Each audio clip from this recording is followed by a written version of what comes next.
Next up, we're in Queensland.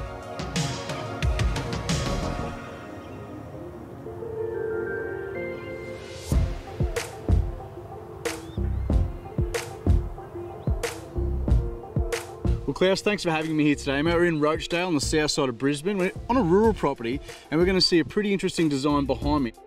We wanted to design a house that tied in with the existing house, but also was all about affordability. Marnie and Paul, who were the owners, they couldn't get into the market, and so this was the only reason they could actually get into the market by designing this essential granny flat, or small house as we say, and building on to their parents' property. The Australian dream is getting further and further away for anyone to achieve. Prices are going through the roof with interest rates, construction, builders, everyone. It's really expensive to just get in the market. So I mean, by taking advantage of that generational land and building on that land is something that's happening more and more. We're seeing it all over Australia. Oh look, we really are, and the market we're living in at the moment is really difficult because the cost of living is just astronomical. It's not just the cost of living, it's the cost of construction, building, materials, prices, subcontractors, everything has gone through the roof. You know, before we could build for 1,500 a square metre, now it's 4,500, 5,000 a square metre. So we're finding the only real way of getting into the market is producing something a bit more unique and a bit different. And in this case, it was an 80 square metre small little bar house, we call it. And this was for the family of the two parents and also their two teenage boys, where we had a wing for them as well. And being that small design doesn't mean it has to be a tiny house to live in. We had the high rake ceilings, we had big open spaces, we didn't have wasted hallways and corridors. So really an 80 square metre house feels like a traditional 150, 200 square metre Australian home.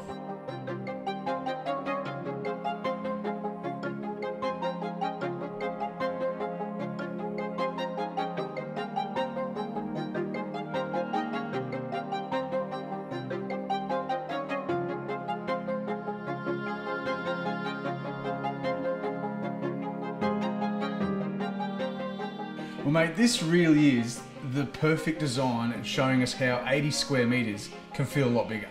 Yeah, look Jimmy, it's a fantastic example of the open space. We've got the kitchen to our right here beside us, and the kitchen really flows up to the high rake ceilings. And having that high rake ceilings gives us airflow, gives us light, and it makes the place really open, and it feels a lot bigger than a traditional kind of house, 2.4 flat ceilings.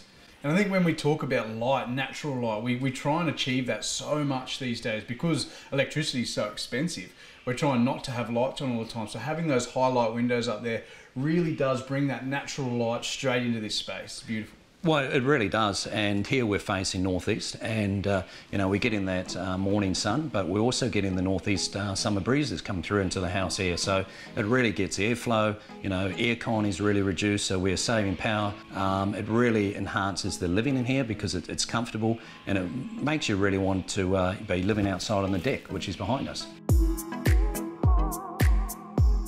And when we're talking affordability and height, trying to compromise in those ways by using a Bondor panel, the roofing panel, the insulated panel, we've just reduced the building costs from having to buy iron trusses, gyprock, battening, plaster, paint, all of those trades, all in one with Bondor paneling. Well, that's correct. It's 150mm thickness Bondor, R value 4.1 insulation, as opposed to traditional roofing with that's 2.5. The panel is solid polystyrene panel. Traditional roof, like for example this house would take a builder, roofer, plaster, all those trades 2 weeks to install. While this roof here, within a day you have all the trades, and within that day you have the whole roof installed, from roof lining to insulation to underneath panel that we can see now. So that's it. Lights and everything, the whole lot, finished, complete, one day. And the beauty about it, can span 18 metres from the rear deck behind us all the way back to the kitchen here. So it is an amazing product to use.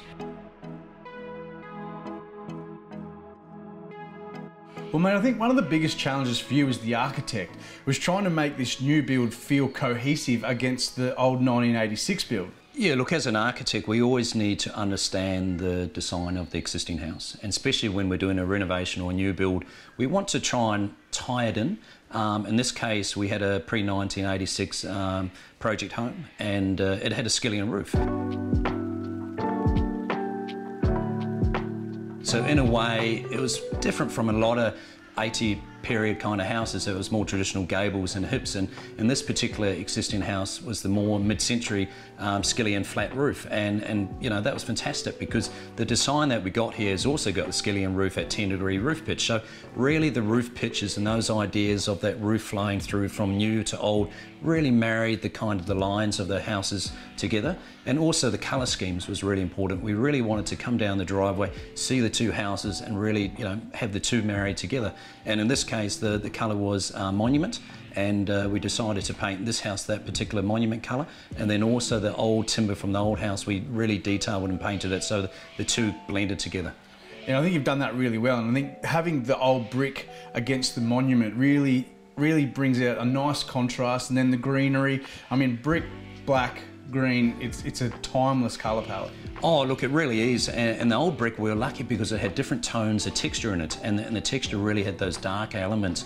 And introducing the dark colour here meant the two materials palette really tied together. But also, by having a darker house, it means the landscape and the plants and everything around it is really enhanced, and the trees and the nature and wildlife is part of the house. It just doesn't dominate, it really blends into the surroundings. So it was really important for us to not have a house that was just white and really going to pop, but something that was part of the landscape.